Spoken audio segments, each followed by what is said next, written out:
Firstpost. You're listening to GoTCast, our Game of Thrones Season 8 podcast where we discuss every episode in excruciating detail. I'm Shweta and I have with me Pradeep. Hi. And Rohini. Hi Shweta. And we're going to be discussing the first episode today. So, Rohini, do you want to just quickly go over exactly what happened in the awfully short episode, might I add? Yeah, I mean, here we were expecting like these movie length episodes and like Pradeep was telling us earlier today, we got to the end and suddenly it was like, what just even happened? Yeah. But I'd like to describe today's episode as like maybe 6 reunions and 1 dragon ride, or was it 5 reunions and 1 dragon ride? So, because we had all of these characters, we had Jon meeting Arya, his brother Bran, his friend Sam, all for the first time after, they parted for quite a long duration. And Tyrion met Sansa as well, they had separated at the end when Joffrey died. What was that, the purple wedding, right guys? Yeah. Yeah. So, I mean, okay, if you had to give like a reunion scorecard, which of these did you think? I'm most excited about the reunion between Bran and Jamie because I think Jamie had that expression on his face that oh god, I'm fucked. So yeah. It was also very memeable because all of today Bran has been the fodder of many memes and quite funny ones actually. You guys should check it out on Twitter. It's all over the place. There was literally one line where there seemed to be a sense of urgency where Bran says, we don't have time for this. They've crossed the wall, but that's it. Otherwise, it took its own time. People were meeting. I must say, it's not like I disliked the episode. I think I liked it. I think they were teasing. They were just getting people into the mood. Yeah. It serves that purpose. But I think what we were missing was just something to really hook us about the episode. You mean little things. Yeah, I mean, not necessarily a death, but some, the twist. Like a reveal. Yeah. We knew all these things were going to happen. All these reunions were going to happen. Jon would be told about the fact that he's Aegon Targaryen. We knew these things were going to happen. What about the twists? I think for me, maybe the one twist was Euron and Cersei in this episode because my god, like, what did he do to deserve her? I don't know. But speaking of Cersei, I quickly want to bring this up. So, in the last season, it is established that she's pregnant, possibly with Jaime's child. And she is seen drinking wine in this episode. So, I'm trying to understand how that is even possible. Is there something we're missing? I have a theory, unless Rohini might go ahead first. So I always thought it was a ploy, even when she announced it, because I think she sensed that she was losing control over Jaime, over her hold of power, etc. And I think it was a way of keeping him with her. Because I think that right when, I don't remember which season this was, but I think when Jaime returns, he's fitted with the gold hand. Right. And she's just met Qyburn before Jaime comes in, and they have this very cryptic conversation where he's like, so have all your symptoms disappeared? And she's like, oh, nearly. And Jaime's wondering, what it is that they're talking about, and she doesn't want to be intimate with him, very immediately after that. And I always thought that either she'd had a pregnancy that she'd gotten, taken care of, or that she had taken care of things once and for all. I mean, that was my theory. I mean, what I thought was that when I saw this was, so basically Qyburn has been working with Cersei for quite a while. I think she was ensuring that she can carry a child. And of course, it was a ploy. Announcing that she had a child was a ploy.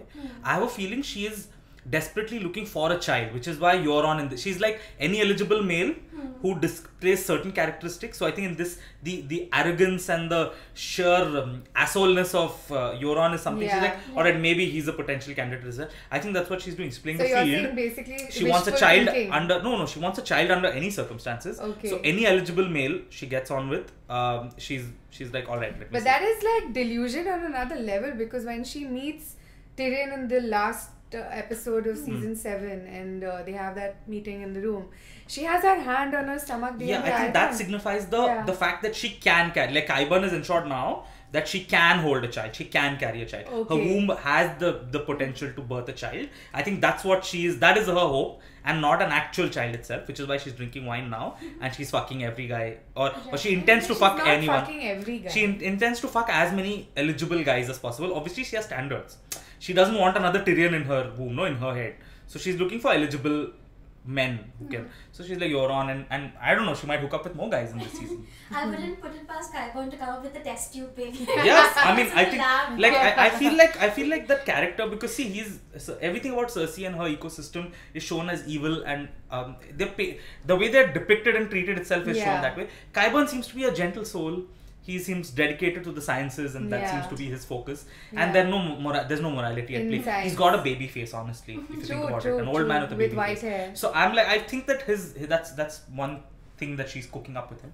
Just a theory when I. But on the subject of Cersei, like one of the things I wanted to talk to you guys about was, King's Landing has always been it's always been the center of so much of adventure, of happenings. Like everything is focused around there, the action. And there are always more number of important people in King's Landing than elsewhere. And I think in this episode, for the first time, we saw Cersei sitting all alone, sort of maybe living with the consequences of all of her actions, having driven away pretty much everyone who cared about her. She literally only has Qyburn and the mountain. Yeah. The throne room is empty. So it was a sad moment to see her looking tired and sort of almost giving into Euron, like, nothing. When she turns around and Euron's eyes light up because he's like, alright, I'm getting lucky, right? I was like, man, of all the people. That's so true. Like, Euron, she has quite poor choices in, she has great choice in men, no? Jamie Lannister. She clearly has great choices. Are we forgetting that he's her brother? Because this is a moral issue. But as they always say, it was 100 years ago and their surname was Targaryen. Right. But I mean, apart from Cersei and her wine and her coupling with Euron, I think another talking point is definitely when Sansa and Daenerys meet in the first 10 minutes, and I mean, both their faces just have so much happening behind them. What did you guys think about that scene? So I really thought that it was a natural progression. I mean, I did see a few people talking about why do they have to get off on the bad foot, and why do they have to be bitches to each other. I think Sansa's fair enough, but I think Sansa's mistrust comes from her character itself and not particularly from a need to make two strong women appear as enemies. I don't think that was the intent behind their conflict. Sansa was always going to distrust anyone with the last name Targaryen, and she was going to distrust anyone who Jon is just ceded his kingship to, so to speak. I think that was natural. I thought Daenerys and Jon were behaving quite annoyingly. Like adolescents almost, they were, right? Maybe again they were the logic behind it must be the fact that their love is new and all of that. I thought Sansa's reaction was the most obvious, the most logical. Every in fact she was probably the only one in this who seemed to be aware of the gravity of the situation, of what is happening, She's thinking practical things. How do I feed these armies? And how can you trust Cersei? I thought you're the cleverest guy in the world. She tells Tyrion, right? In that thoroughly underwhelming scene. Which, speaking of reunions, coming back to your first point, that was a reunion nobody spoke about. Not much at least. I feel like in their head only they treated it like that, no? When they just turned up, you knew it was an important reunion, but they also knew that they'll quickly wind it up and move on to something else. Actually, that's a sense that I got throughout the episode, and I know you said that you felt the same way too, where we were just going from one scene to another so quickly that we had such little time to focus on any of the characters. I wouldn't have minded an episode that was 10 minutes longer with some longer scenes and some more exposition, even if it was only to heighten the conflict a little further, because they ended so many conversations abruptly. Conversations in the Great Hall, the Sansa Tyrion conversation, even the conversation when between Samwell and Jon, when he finds out that he's Aegon Targaryen, there was a very bland scene. I thought that was one of the big. It's very bland. I was expecting a more, dramatic reaction. When you find out your whole life is a lie, and his first concern is none of this. It's just that did my father betray me? Like, I mean, if I were to find out that I'm the throne to, king. Heir to the throne, sorry. But I would just be so much more, I mean, just the thought of it made you lose all Yeah, your words I right just now, stumbled because I was like, It's like, imagine. Maybe that's why we didn't have too much time to take it in.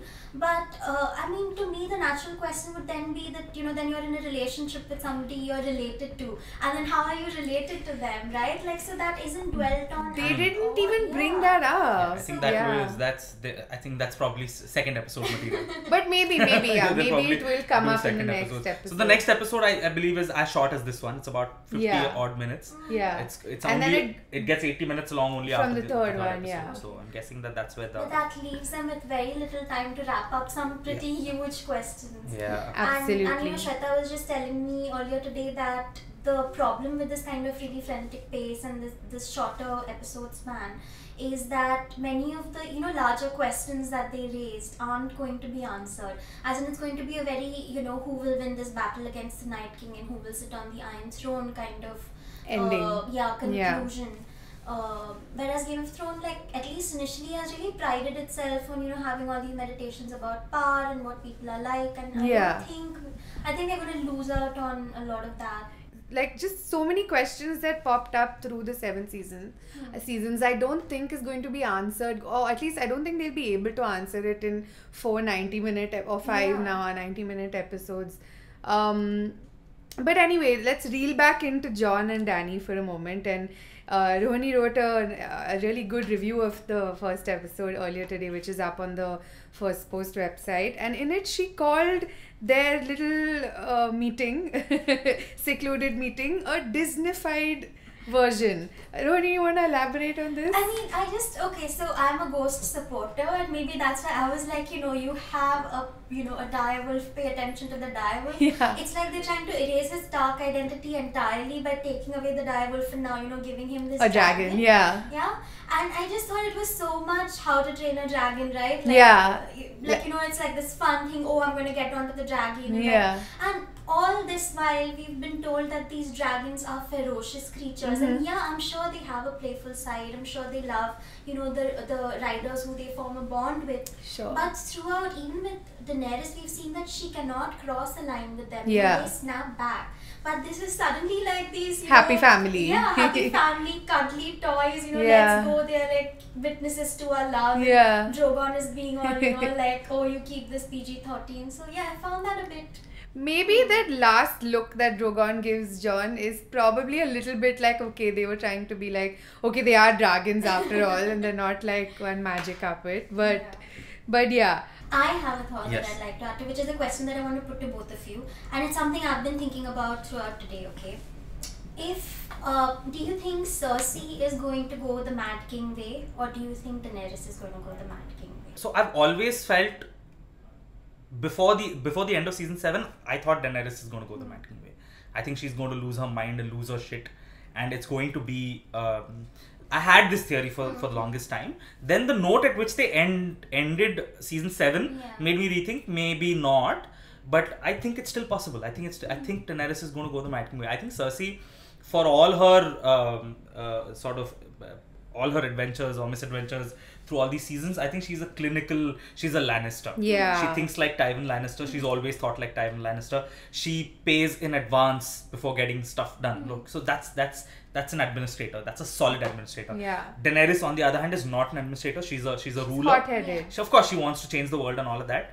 But she's more likely to lose her mind. I think Cersei will keep her And mind. she has these grandiose ideas which she's not able to She's not able to focus. Yeah. Absolutely. And one of the things that I was thinking about today was how Game of Thrones has this penchant for foreshadowing what is going to happen. Yeah. So Yeah. they keep talking about how the wall is strong, and then the wall shatters. Yeah. And how people keep on saying she's not her father.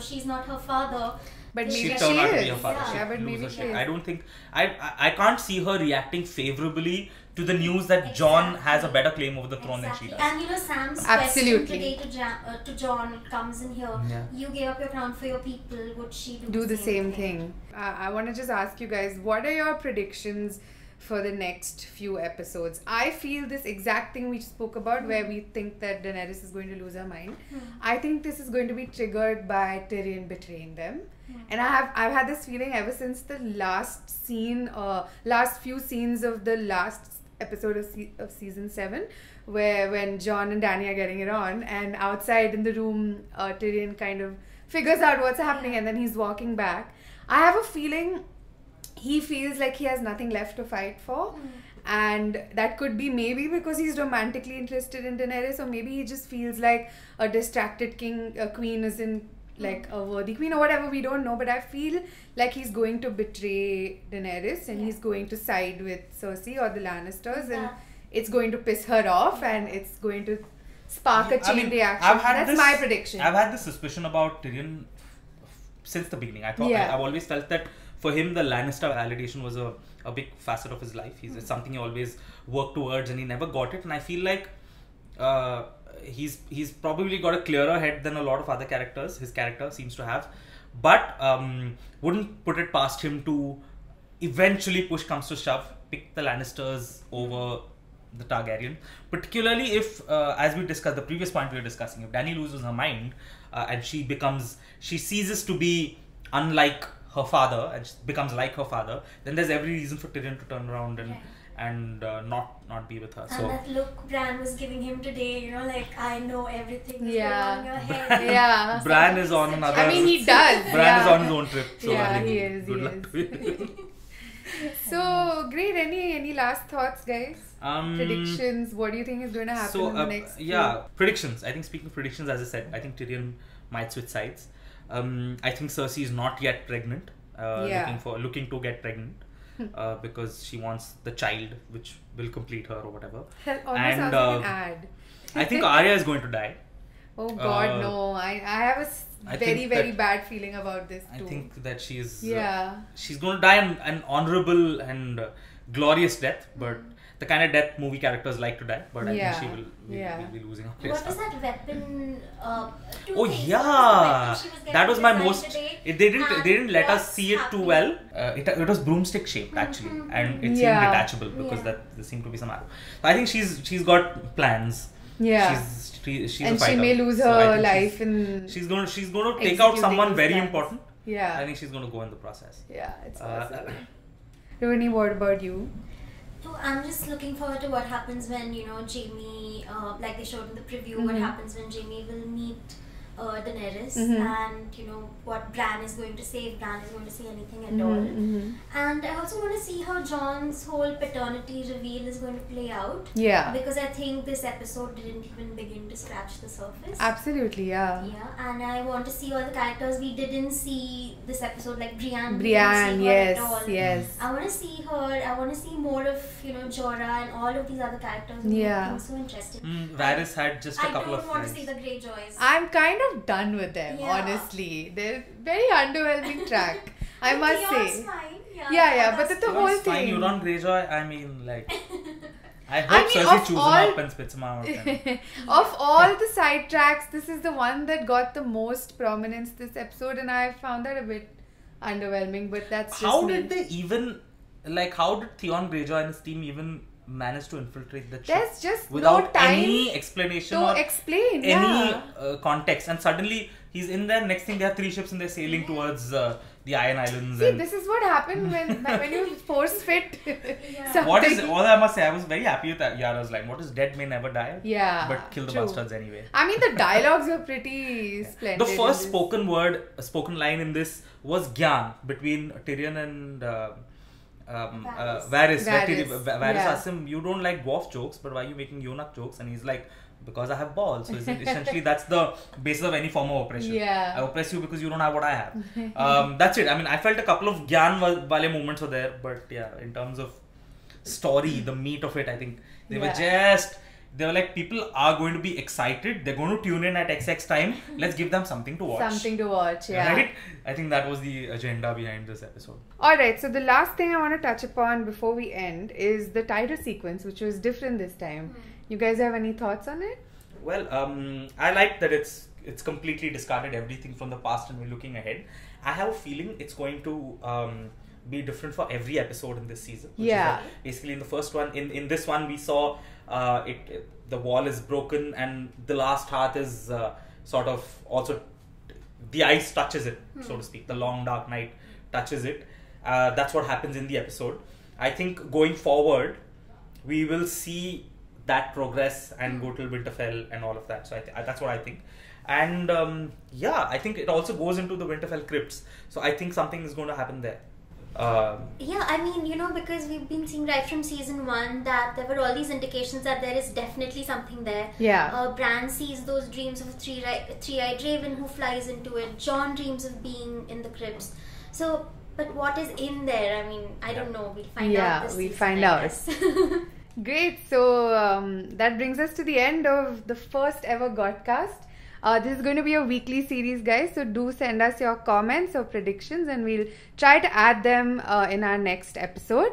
We're also doing extensive coverage of the series on our website. We'll be doing reviews and previews and opinion pieces. So do check those out. And until next time, see you. Yep. Bye-bye. Bye.